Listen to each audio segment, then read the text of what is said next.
जय माता दी सभी को, हर हर महादेव। मैं हमेशा आप लोगों को इन दिव्य वनस्पतियों की जानकारी देती रहती हूँ। यहाँ नेमन ग्रास है, इस तरफ यहाँ सर्पगंधा है। यहाँ सर्पगंधा के 2 पौधे हैं।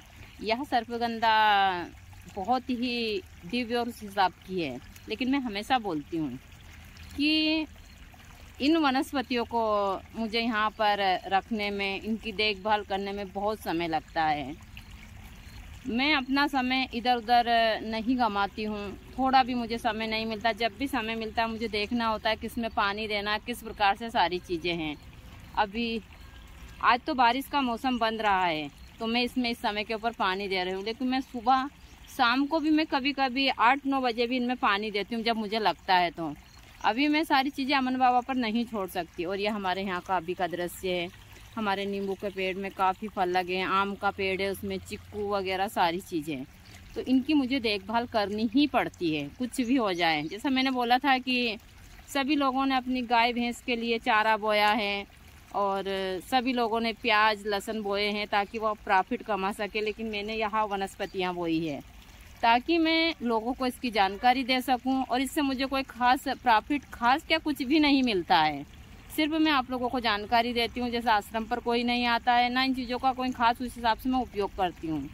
तो मैं यह सारी चीज़ें, इनका मुझे शौक भी है और मैं चाहती हूँ कि आप लोग कहीं भी किसी भी चीज़ में ठगी के शिकार ना और घर बैठे इन चीज़ों का प्रयोग करें। तो यही हमारे यहाँ का सुबह का दृश्य है। अभी मैं दे रही हूँ पौधों में पानी, क्योंकि जब मैंने बताया कि यह मौसम बहुत अच्छा है तो मुझे पौधों में पानी देना है। तो यही हमारे यहाँ का सुबह का दृश्य। जो पपीता के फल में भी काफ़ी फल लगे हैं। इस साइड हमारा इलायची का पौधा है जिसमें भी फल लगे हैं। जाम है हमारे यहाँ। यहाँ भरपूर सारी चीज़ें हैं। जितनी भी प्राकृतिक जीव है उनके लिए, मानव के लिए, सभी के लिए। हमने सुंदरता के लिए ज़्यादा चीज़ें नहीं लगाई है, लेकिन हाँ वनस्पति काफ़ी मात्रा में लगाई है। और यह चीज़ें मैं हमेशा बताती हूँ आप लोगों को। तो आज मौसम अच्छा है तो मैं सभी पौधों में पानी दे रही हूँ। अभी जब भी मुझे थोड़ा टाइम मिलता है मैं इस प्रकार की सारी चीज़ें करती हूँ। जय माता दी सभी को, हर हर महादेव। आज मैं आप लोगों को पत्री के लिए रामबाण वनस्पति बताने जा रही हूँ। देखिए, मैं हमेशा बोलती हूँ कि मैं वही चीज़ें बताती हूँ जिससे किसी साधक को नुकसान भी ना हो और घर बैठे आप पत्री की बीमारी से मुक्ति पा सकते हैं बिना शल्य चिकित्सा के। यह मेरे पास में आप देख रहे हैं पत्थर चट्टा। पत्थर चट्टा 2 प्रकार का होता है। एक पत्थर चट्टा यहाँ इस प्रकार का होता है और इसके एक इस प्रकार के पत्र होते, थोड़े लंबे, और इसके गोल पत्र है। दोनों ही प्रकार का पत्थर चट्टा पत्री की बीमारी के लिए रामबाण का काम करता है। यदि आपके घर के चाहे 100 साल का सदस्य हो या फिर 2 साल का बच्चा हो, आप उसको भी यहाँ दे सकते हैं। खाने में हल्का खट्टा लगता है, लेकिन 6-7 दिन के अंदर ही यह आपकी पत्री को जड़ से खत्म कर देता है।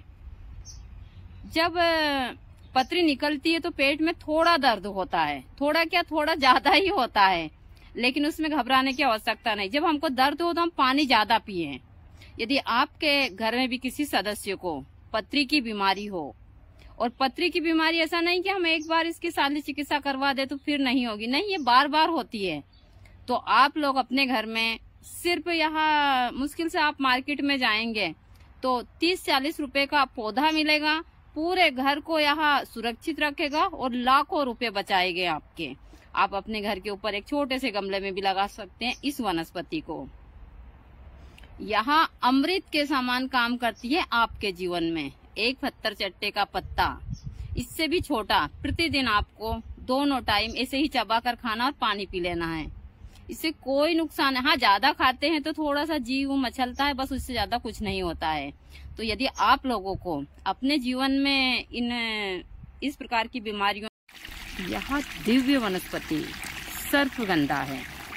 सर्पगंधा बहुत सारी बीमारियों में चमत्कारी प्रभाव दिखाती है। यही है असली वाली सर्पगंधा। अब इस समय के ऊपर इसमें फूल खिले हुए हैं और यह बड़ी दुर्लभ ही प्रजाति की सर्पगंधा। ऐसे तो 2-3 प्रकार की होती है, लेकिन यह चीज़ें मैं हमेशा आप लोगों को बताती हूँ। जब भी मुझे थोड़ा समय मिलता है मैं यह सारे काम छोड़कर, पानी देना है, दूसरी चीज़ें हैं, और मैं सारे काम करती हूँ। कौन सा पौधा सूख रहा है गर्मी में, कौन सा नहीं सूख रहा। यह लेमन ग्रास है। लेमन ग्रास खून की सभी समस्याओं के लिए रामबाण का काम करता है और इसकी चाय तो इतनी टेस्टी लगती है कि आप एक बार इसकी चाय पी लेते हैं तो अब बार बार इसकी चाय पीने का मन करेंगे। और एक गमले में भी यह लग सकता है, लेकिन सबसे ज़्यादा खून, अब यदि आपका खून खराब है तो प्रतिदिन आप इसकी चाय पीजिए। यदि आप इसकी चाय पीते हैं तो ना तो आपको नुकसान होता है और सिर्फ वो फायदे ही फायदे हैं और एक गमले में लग जाता है चीज़ें। मैं हमेशा बोलती हूँ, आप लोग करते नहीं हो और पैसे बर्बाद कर कर बहुत ऐसी जगह पर जाते हो और वहाँ फिर उस चीज़ का शिकार होते हो तो फिर सरकार को कोसते हैं। खुद मेहनत की थी मैं सुबह घूमने, फिर मुझे यहाँ बहुत ही सुंदर से फूल दिखे। इस पौधे का आयुर्वेद में भी काफ़ी महत्व है और हमारे यहाँ अभी बारिश का हो रहा है मौसम। सुबह के समय, सुबह के बज रहे हैं 6 और 6 बजे इस प्रकार का दृश्य देख सकते हैं। लगता है एक आध घंटे के अंदर बारिश आएगी और यही हमारे यहाँ सुबह का दृश्य। जो हमारे कमल के फूल है, इसमें अभी जैसे ही गर्मी चालू होती है इनमें कमल खिलना शुरू हो जाते हैं। पूरी गर्मी भर यहाँ कमल रहेंगे, लेकिन तालाब में पानी थोड़ा कम हो रहा है। लेकिन इस साल तो अच्छा है हर साल की बजाय। हर साल इस समय के ऊपर हमारे छोटू को गारा खाने का बहुत शौक है, ऐसे मिट्टी खाने का मुझे भी शौक है, लेकिन अभी छोटू खा रहा है मिट्टी। आजा इधर आजा, इसको भी मिट्टी खाने का शौक है। मैं भी कभी कभी मिट्टी खा लेती हूँ। तो यहाँ जो फूल है, यहाँ इसको बोलते हैं हम गांव की भाषा में बेशरम, लेकिन यह बहुत सारी बीमारियों में काम आते हैं। मैं किसी दिन इसके बारे में पूरी जानकारी दूंगी। अभी तालाब में थोड़ा पानी कम हो रहा है, देखते हैं, फिर ऐसा होगा तो मैं टैंक के द्वारा इसमें पानी डलवा दूंगी। लेकिन अब मुझे कुछ काम करना होगा क्योंकि इस प्रकार से बारिश का मौसम बन रहा, लग रहा है एक आध घंटे में बारिश आ ही जाएगी। तो एकदम सभी पेड़ों में धीरे धीरे पत्र आ रहे हैं और राजा आ जाओ आ जाओ, चलो आ जाओ। और यही हमारे यहाँ सुबह का दृश्य, एकदम शांति है। लेकिन अब मुझे सुबह कुछ काम भी निपटाने, क्योंकि पता नहीं बारिश आएगी तो बहुत सारा सामान बाहर भी गिरा हुआ है।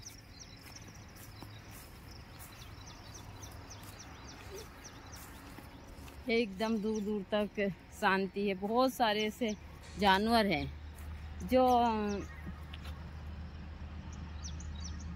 खाने की तलाश में जा रहे हैं। दूर दूर तक सिर्फ यहाँ पर इसी प्रकार का दृश्य आप लोगों को देखने को मिलेगा। मैं हमेशा आप लोगों को इन्हीं चीज़ों की जानकारियाँ देती रहती हूँ, तंत्र मंत्र, जड़ी बूटियाँ और इन्हीं सब की। जय माता दी सभी को, हर हर महादेव। आज मैं जो प्रयोग लेकर आई हूँ वह है प्रेत बाधा के लिए, क्योंकि मैं जब भी भूत प्रेत के लिए कुछ लेकर आती हूँ फिर बहुत सारी टिप्पणियाँ आती है और बहुत सारे जो भक्त हैं उनको अच्छा नहीं लगता है। लेकिन मैंने जैसे कहा कि क्रोध इंसान का सबसे बड़ा शत्रु होता है, तो मैंने क्रोध त्याग दिया है और मैं जो भी है आप लोगों को सही से जानकारी दूंगी। किसी को बुरा लगता है तो ठीक है, अच्छा लगता है तो ठीक है, मेरा काम है जानकारी देना। तो आज प्रेत बाधा के लिए मैं सहदेवी का प्रयोग देने जा रही हूँ। या मेरे पास में सहदेवी, यदि जिसको भी प्रेत बाधा हो उस व्यक्ति को रवि पुष्प में ली हुई सहदेवी, रवि पुष्प में ली हुई सहदेवी को आप इसके पत्र लीजिए। इन पत्र को आप कम से कम, ज्यादा नहीं तो इससे 15-20 पत्र लीजिए। पत्र लेकर उनको अच्छे से मसलिए। इसमें 2-3 तुलसी पत्र लीजिए और इनको अच्छे से मसल कर और एक काली मिरी लेकर आप क्रीम का 108 बार जाप कीजिए। और जिस इंसान को प्रेत बाधा है उस इंसान की दोनों नाकों में 4-4 बूंद आप इसका जूस डालिए, इसके माथे के ऊपर लेप बनाइए और यह प्रयोग कंटिन्यू 11 दिन तक कीजिए। मैं गारंटी लेती हूँ कि इंसान के शरीर से कैसे भूत प्रेत कैसे नहीं भागता है। लेकिन आप कर जरूर देखिए, ऐसा नहीं है। और अभी बहुत सारे भक्त बोल देंगे, बहुत सारे लोगों को बहुत सारी चीजें लगेगी, लेकिन यह 100% सत्य है कि सहदेवी के जूस से भूत प्रेत बाधा इंसान के शरीर को छोड़कर हमेशा के लिए चली जाती है। यदि 11 दिन नहीं तो इससे भी आगे बढ़ाइए आप। दूसरा, जो रवि पुष्प में ली हुई सहदेवी की जड़ है, और मैंने सहदेवी का मंत्र अंदर वीडियो में डाला है, आप अंदर जाएंगे सहदेवी का जो मैंने कम से कम 10 से 15 वीडियो डाले हैं, उन वीडियो को आप देखेंगे तो उन वीडियो में आपको सहदेवी का जो मंत्र है वह मंत्र मिल जाएगा आपको।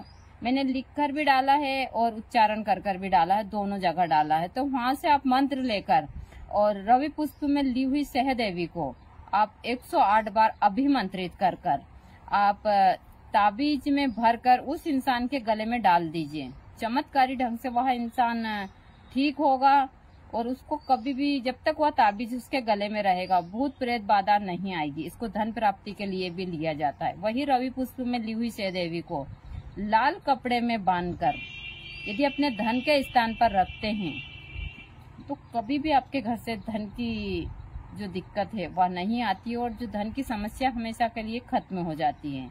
लेकिन इसका मतलब ये नहीं कि आपके घर में धन की बारिश हो जाएगी, नहीं। हमको कर्म तो करना होगा, मेहनत तो करनी होगी और सही दिमाग से भी काम करना होगा। हमेशा कंट्रोल में रहकर और अपने गुस्से को ताक में रखकर आप काम करते हैं तो जीवन में जरूर सफल तो होते हैं, चाहे कोई सा भी क्षेत्र हो।